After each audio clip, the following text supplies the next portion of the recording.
here with three members of the Taunton Diversity Network, community activists who also work on domestic violence prevention and response. I'm going to ask you to each introduce yourselves, and then we're going to talk about gun violence as it intersects with community well-being. My name is Kyra Fernandez, and I am one of the co-founders of Taunton Diversity Network. I'm also the treasurer, and I also sit on the New Hope board as a treasurer as well. And New Hope is? A domestic violence and sexual assault advocacy nonprofit. April Funches, I'm the president and co-founder of the Taunton Diversity Network, and I'm also the president of the board for New Hope. Kara Savali, I am the vice president and co-founder of Taunton Diversity Network, and also a licensed social worker. Thanks again for being with me. Let's start with the effect on current gun violence policy on domestic violence and how you see current gun violence laws exacerbating both the incidence of and the severity of domestic violence. So some of the statistics that we had are at least 50% of domestic violence cases that occur that end up in homicide have to do with gun violence, and having a gun involved. So that's something. Yeah, and women are 5 times more likely to be murdered by an abusive partner if there is a weapon accessible to them. So it's fair to say that having a gun in the home exacerbates every dimension of domestic violence. The likelihood that it'll happen in the first place, as well as the severity of it if it does happen. Correct. Yeah. And that particularly and disproportionately affects women. Yes. Certainly. Can you provide just some examples of what this looks like? And because all three of you work on this on a daily basis, can you help our audience understand what that looks like on a day in, day out basis? I think just the impact of domestic violence and just things like that can go on in a home definitely impacts global functioning. So it has an impact on everyone in the family, every aspect of life, and can really have lifelong impactful situations to occur further.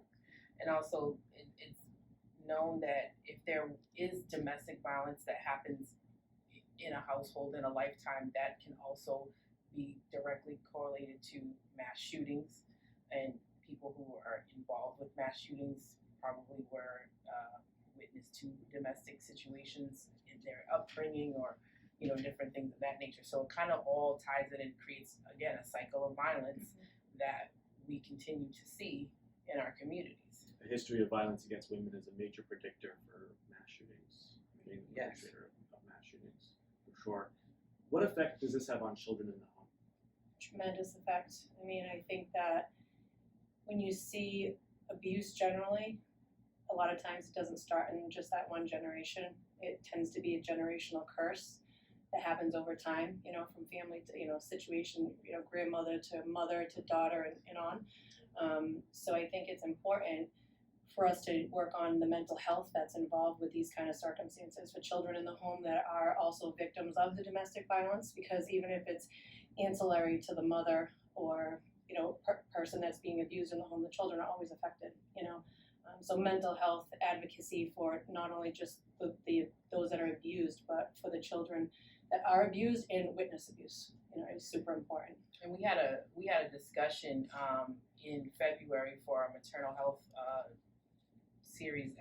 maternal health documentary that we showed called Aftershock. And one of the things they talked about in the Aftershock documentary is that the care for the child starts in the womb, right? So making sure that a child is not a witness or a victim to domestic violence starts in the womb. So if the mother is being abused while pregnant, that's going to continue that cycle of violence in that child's life if there's not some changes to the circumstance. Even for children who are not in a household where domestic violence is happening, do you think that children who grow up in neighborhoods or cities and towns where gun violence, is prevalent, do they bear any of the mental health trauma from that? There's absolutely disproportionate impact to certain neighborhoods and communities, and with that impact then leads to just overall life circumstances, the way that you view the world, interactions, with different community members, including the police, and then access to, just different educational things that occur in schools. But there's a huge disproportionate impact in certain communities in relation to other communities. It's toxic to kids' well-being. Absolutely. Prevalent gun violence. Yes. I think so much of at the national level, at least, our gun violence debate tends to devolve into stereotypes, where it's like the blue states, like Massachusetts, are no guns anywhere, and then the idea of who's advocating for access to carry are, hunters and red state residents. What do you wish lawmakers would understand at the national level about the nuances in this debate? Knowing that we come from a disproportionately impacted city, do we have a ton of gun violence? No, but we've had, maybe not compared to other cities, but we have had in our hometown gun violence. It's everywhere. Do you think things like safe storage laws and background checks and red flag laws can still be conducive to the right to bear arms? I think anything that puts a check and balance in place to make sure that we are looking at the full scope of what the person's past is, present, and even what, that's when they ask questions about the LTC, what do you want the LTC for? Right. So it's knowing what also the future intent is of that. And I mean, we can't determine, whether this is a good decision for every person that comes across as an applicant, right? But if we have those checks and balances in place, and the more we have, I think I definitely agree with regulating. I mean, it's well put. I like the framing of past, present, and future. Right. The past is the background checks. The present is the safe storage. The future is the intent and the screening for owning the weapon. That's well put. Absolutely, and to Checks have and the balances. and to have local officials involved in that process. They know the community. They know the different nuances of the community, different things that have occurred. So it is important to bring it to a local level, to have someone who has a relationship with the community members in making those decisions as well. Could not agree with you more. And the Supreme Court, when it came to abortion, was very keen that states should decide. But when it came to guns, all of a sudden they were the experts, and they should decide for everybody what the gun laws should be. So I'd like to see a little bit more consistency in their evolution of rights and responsibilities. Now, April, you are the president of the board for New Hope. Can you talk about the experiences for the women who are coming to New Hope that they have had with gun violence and domestic violence, and how they've intersected? So when clients are coming in with their intake, there's not necessarily data that's captured to say, you're fleeing a situation to where there was a gun involved in the situation. They're just trying to make sure that a client is safe, whether they be male or female or, non-binary. They're just trying to make sure that the client is safe, that they're getting the supports that they need, that they're getting the counseling that they need, and that they're getting on a path to making sure that they can move on to the next phase of their life. So helping them with housing and, health insurance and counseling and, court advocacy if within certain areas. Not all of the areas that we cover have court advocacy, but most of them do. So that's really more of the goal with New Hope. They're not really capturing that data to say for sure that a person came from a domestic situation where there was a gun involved. Sometimes it may come up in a counseling session, but sometimes it does not. Can you talk also a bit about Taunton Diversity Network, the work that you're doing, and what inspired you to form this? Right. 2 years ago, right? That it's Almost three. Almost three. So so the Taunton Diversity Network just kind of started somewhat organically. As you know, a lot of communities really had protests and rallies in their cities around the unfortunate killing of George Floyd, and we were one of those communities. People expected that it was going to be, this crazy chaotic situation. I think we were one of the few cities that had more state police presence and military presence than anything that I've ever seen in the city before. I was Like, there, I remember. what were they waiting for? But so But it was peaceful. And It was productive. very peaceful. Yes. very peaceful.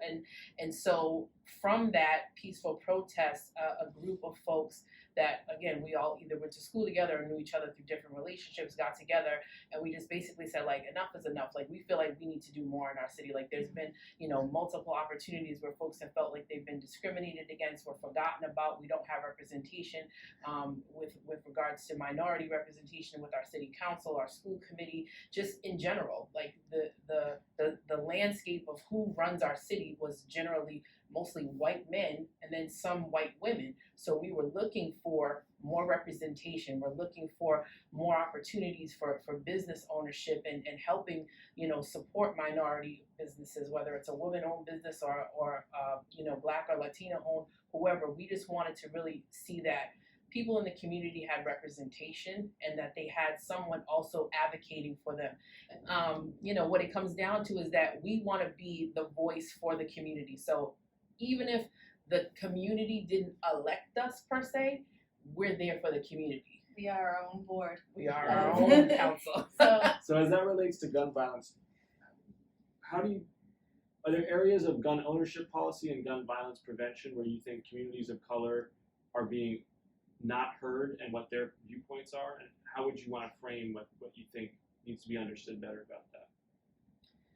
I think when it comes to communities of color and the gun laws, it goes back to what we said before. Everything needs to be taken on a case-by-case type basis. So, certain circumstances in neighborhoods and upbringings, automatically puts you in a box, right? So it automatically, creates a stigma around where you came from, who you grew up with, who you hung out with, when really that's just where you were. That's where you had to live. And so the circumstances put you in a bad situation. So there's automatically that stigma. And it's like, I don't even know, I can't even remember when we filled out like the LTC thing. Does it ask, your racial background? Should that be on an application? Why does that even matter? What does matter is, have you committed certain crimes? What is your mental status and things of that nature? So Past, present, and future. I think having open dialogue and discussion and, just training and information, I've found in every situation when you have one-on-one conversation with people, you usually have more in common or can gain more. Progress. Absolutely. Right. So Same I thing think, is true in Congress for what it's worth. so I think, That's with where it certain communities and certain environments, there may just be, myths and stereotypes that people don't even think to look past or to be able to have those conversations.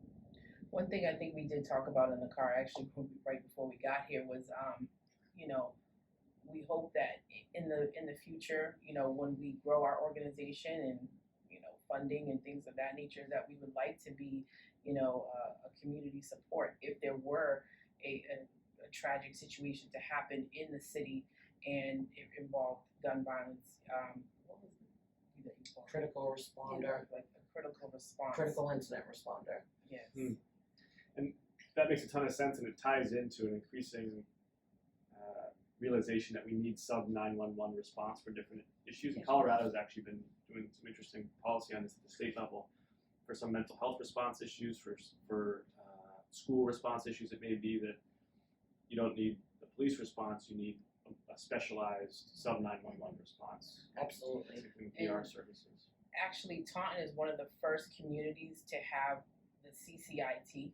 So communities are familiar with CIT, which is Crisis Intervention Team, but Taunton was one of the first communities to add the extra C to it, which means communities. Because when someone's dealing with a mental health issue, like you said, police don't necessarily need to be called or in the situation to escalate it. You need someone to de-escalate it. So it's like if you have, a person that's known with mental health issues, you need to find people in the community, again, who can talk to Johnny, Sally, or whoever and say, hey, listen, we need you to take it down or whatever it is, because we don't want it to turn into a tragic situation, right? So I think it's important to educate the police officers, because I feel like they tend to be the front of the line of, when you have a domestic violence situation that occurs, the first people that you interact with, generally speaking, are the police, And I know I can say, as a woman who has been in that position, the first time I tried to get help, I asked a police officer for help, and they told me to get a restraining order.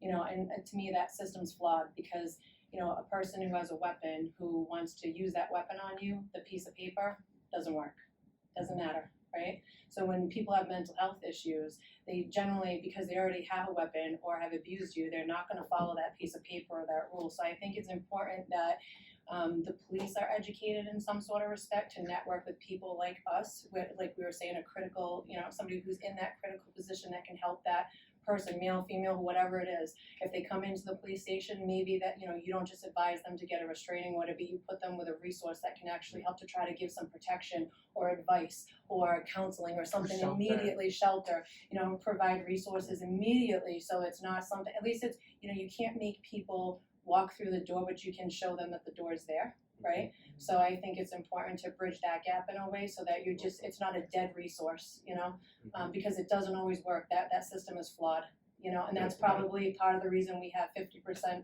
of homicides due to gun violence, because the piece of paper doesn't work, And oftentimes it just irritates the situation. It makes it worse. Mhm.